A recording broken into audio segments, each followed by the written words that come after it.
अब सरकारों के 1 साल पूरा होने में बस 2 दिन बचे हैं। शायद सरकार अपने पहले 1 साल के कार्यकाल को पूरा होने का जश्न मनाने की तैयारी कर चुकी है। अपनी उपलब्धियों की लिस्ट लेकर वो तैयार है, तो विपक्ष भी खामियों की फहरिस्त बना चुका है। बिल्कुल, 13 तारीख को बीजेपी अध्यक्ष जेपी नड्डा साई सरकार का हौसला बढ़ाने के लिए छत्तीसगढ़ पहुंच रहे हैं। वहीं 15 और 16 नवंबर को केंद्रीय गृह मंत्री अमित शाह भी बस्तर का दौरा करने वाले हैं। और इसी बीच एक के बाद एक कई बीजेपी नेताओं की हत्या पर कांग्रेस लगातार हमलावर है।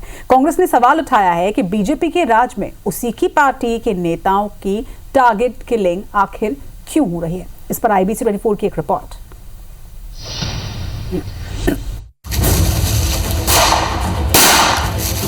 नक्सल खात्मे की मुहिम के बीच नक्सलियों ने की 1 हफ्ते में 5 लोगों की हत्या, 5 में से 3 बीजेपी नेता।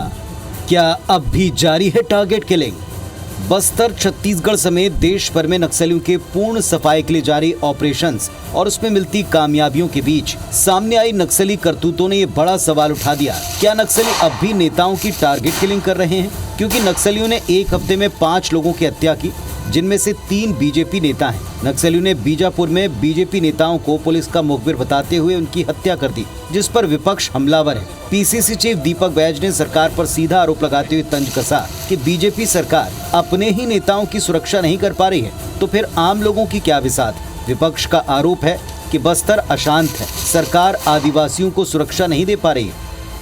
आज भारतीय जनता पार्टी के कार्यकर्ता का हत्या हुई। जब हमारी सरकार में किसी की मौत होती तो टारगेट किलिंग बोलते। मैं पूछना चाहता हूं भारतीय जनता पार्टी के नेताओं से, क्या ये टारगेट किलिंग है? क्या पूर्व सरपंच की हत्या हो जाती है और सरकार हाथ पे हाथ धरे बैठी है? कहीं न कहीं बस्तर फिर से अशांत वो चला है। हत्याओं के पीछे जिम्मेदार भारतीय जनता पार्टी की सरकार। विपक्ष के आरोपों को सिरे से खारिज करते हुए प्रदेश के गृह मंत्री विजय शर्मा ने कहा कि नक्सलियों का उद्देश्य रंगदारी वसूलना भर बचा है। गृह मंत्री ने दोहराया कि देश प्रदेश से नक्सलियों का सफाया जल्द होना तय है। न कोई विचारधारा है, न कोई डेवलपमेंट प्लान है इनका, न कोई लोगों के उत्थान जीवन को अच्छा बनाने का काम है।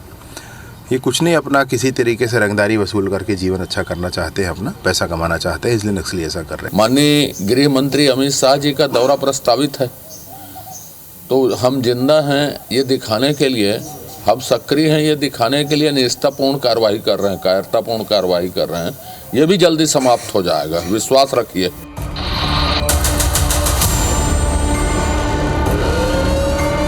नक्सलवाद के पूर्ण खात्मे के लिए केंद्र और राज्य सरकारें मार्च 2026 की डेडलाइन को लेकर बेहद संजीदा हैं। इसमें कोई शक नहीं कि लगातार एंटी नक्सल ऑपरेशन और पुलिस फोर्स की बदली स्ट्रेटेजी के चलते कई इलाकों से नक्सलियों के पांव उखड़ चले हैं। लेकिन मुखबिरी के शक में जन अदालत लगाकर आम लोगों की हत्या से नक्सली खात्मे के दावे को झटका जरूर लग रहा है। Bureau report, IBC 24।